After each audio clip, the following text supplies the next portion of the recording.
everybody, this is the fiction. So, the plane crash in the Andean mountains with the Uruguayan rugby team in 1972 is the stuff of absolute legend, and I am surprised that it took Hollywood 20 years to make a movie about said event. Granted, they did make that low-budget horror movie in the 70s, but nobody ever talks about that for a variety of reasons.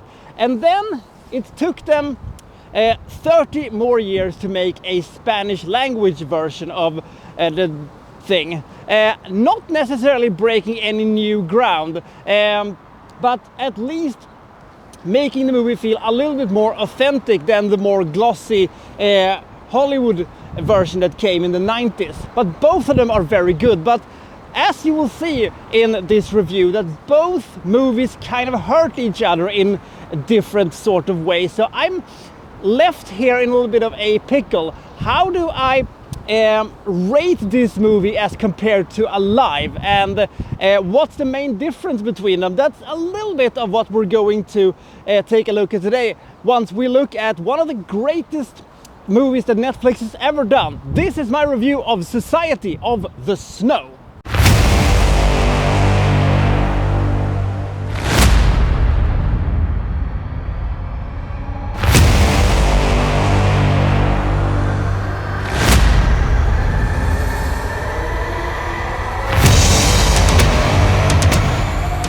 Okay, for those who do not know the story, in 1972 there was a plane carrying a rugby team from Uruguay who was going to Chile, and they were flying over the Andean mountains.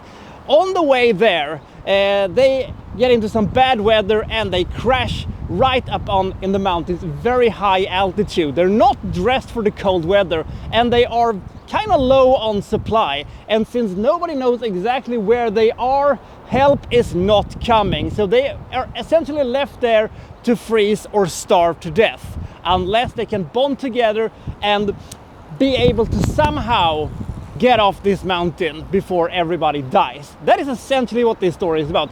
This shit writes itself. I am a huge sucker for everything that has to do with man combating nature, you know, people bonding together in order to get out of a tricky situation, people helping each other, people using whatever resources they have to stay alive. These survivalistic things is something that I am really, really, really fond of. And this is pretty much about as good as it gets, simply because it has actually happened. Now, the timeline for me when it comes to this thing is essentially the following. I first saw Alive in the mid-90s, then very much later I read Nando Parado's book about it, and him recalling the events that happened, you know, on the mountains, and then I saw this movie. And I will say this, that probably the best way of experiencing this is actually to read Parado's book. It is a fantastic book.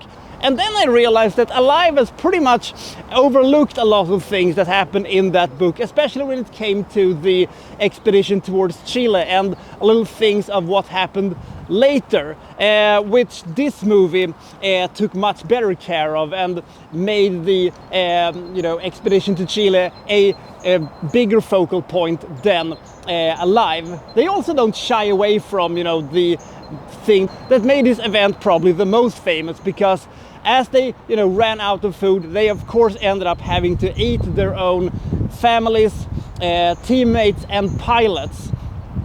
The cannibalism part was, you know, of course, very horrible, but I love how they approach it, both in this movie and Alive. Now, the problem that this movie has as compared to Alive is the fact that while there wasn't, you know, fireball personalities in Alive, you know, since this is a survivalistic drama, they had still more personality with their character than the actors were able to make with Society of the Snow. All characters are bundled up together, and I keep, you know, forgetting who is who. Oh, that was that guy, and that was that guy. Maybe that is on purpose, I don't know, but that was something that was a little distracting and wasn't to this movie's benefit. But on the other hand, this movie hurts Alive simply because they speak Spanish.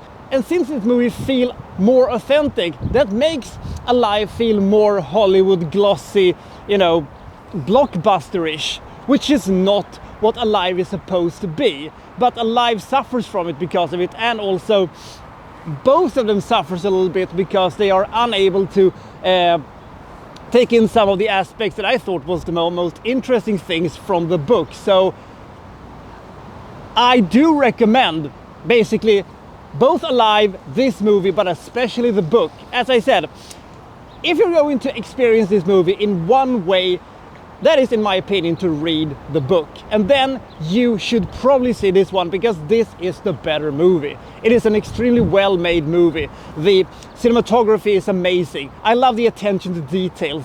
I like the inner monologues, and I do appreciate that we get to know who has died, and you know, the age, and how they were related to people and stuff like that. The movie had a slight bit of documentary feel over it, and I kind of like that thing. The acting is decent, and as I said, the authenticity is really there. And this is a movie that is best probably experienced by sitting in your very warm living room, munching on something unhealthy and saying, thank God that isn't made, you know, up there in the mountains, because there are moments in this movie that is quite horrible and quite heart-wrenching, and you really care for these characters. You really hope that they're going to get off the mountain, but for some reason the characters were not able to connect with me in the same way as they did when I saw Alive. Now, I don't know if that is because of the you know, that the personalities of the characters have been toned down ever so slightly, or if it was the fact that I knew what was going to happen in this movie. Since I have seen Alive and I have read the book, I didn't know what was going to happen to the characters when I saw Alive the first time. So take that for what it is. It is a fantastic movie, and it has amazing moments, and 2 hours and 25 minutes really flies by. Stuff is happening all the time. It's a great pace, and as I said, it might just be one of the best movies that Netflix has ever released. If you've never seen this movie, I really recommend it. I do recommend Alive also, but it feels a little bit of an unnecessary movie now that we have this movie. This is probably the, you know, most definitive version of the story. And maybe this should have been a documentary. Because this movie feels a little bit like a documentary, it wouldn't have felt wrong. But on the other hand, if this would have been a documentary, you know, produced by Netflix, I probably wouldn't have seen it, because I would have said, well, I've seen Alive, I don't have to see, you know, this documentary, since I've, you know, already read Nando Parado's book. So I don't know. I do recommend this movie. It's a very, very good survivalistic drama, and if that is something that you like, I think you will love this movie. It has such a compelling story. It is such a fantastic journey that we are invited to, and the character arc that we will see with our characters and how they bond is fantastic. And this is a movie I'm not necessarily, you know, think people are going to see over and over again. But for one view, it is most definitely one of the best movies that Netflix have done. So take that for what it is. And you can, of course, watch Alive, even though, as I said, it feels a little bit redundant after, you know, having watched this movie. Society of the Snow is a very well-made movie that feels really authentic and tells a fantastic and gripping tale. I give this movie 85 points.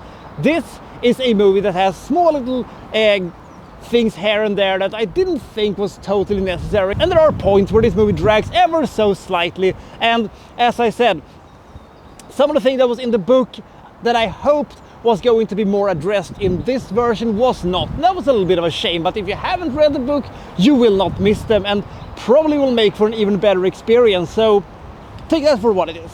So which way do you think is the best way of experiencing this story? Comment below, and I'll see you next time for Well So and So reviewing, well, such and such. Thank you for watching. Thank you very much.